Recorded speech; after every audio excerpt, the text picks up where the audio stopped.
But I think in general, yeah, we depending on what it is, yeah, we all should allow stuff to process through us. Whatever that means. Whatever that means for you, but being less judgmental and more open to the feelings we have inside of us, the sensations and polyvagal state shifts, and yeah, more allowance, more curiosity, more interest, rather than fight with it. Exactly.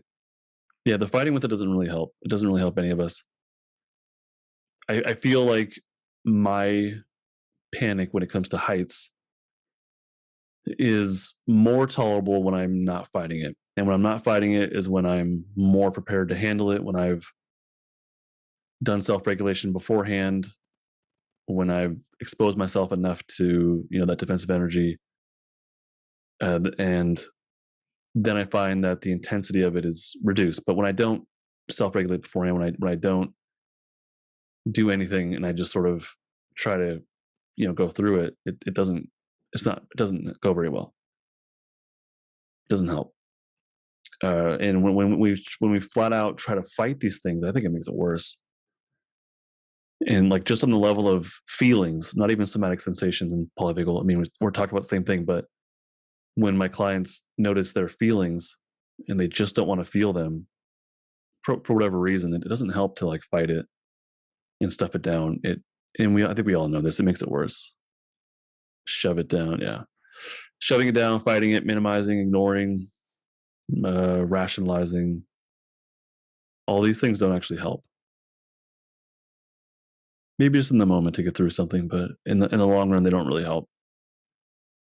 The body keeps a score indeed, and numbing it, yeah. Yeah, I don't really know what else I can say to that. It is interesting, maybe I do. It is interesting that when I talk about that with clients, and usually early on in therapy, just kind of gauging what they want help with or how things are going and how they handle their emotions. Like early on with these students, like they get it with my students, at least that I work with, not the adults, although the adults do.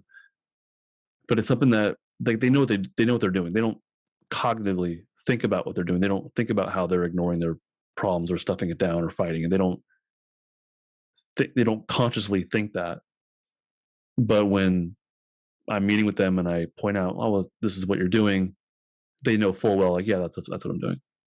And then when I ask if it helps or if I point out, like, it doesn't usually help out people, what do you think? They know full well. It's like, no, it doesn't help. And if I say something like, yeah, it seems to make things worse, they'll be like, yeah, it does. So we all know this. We all know this, right? But maybe there's more immediate relief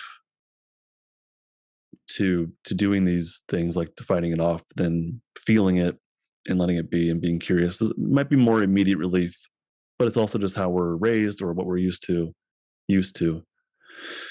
And it's this automatic response that we go to until we build enough capacity to actually feel these things,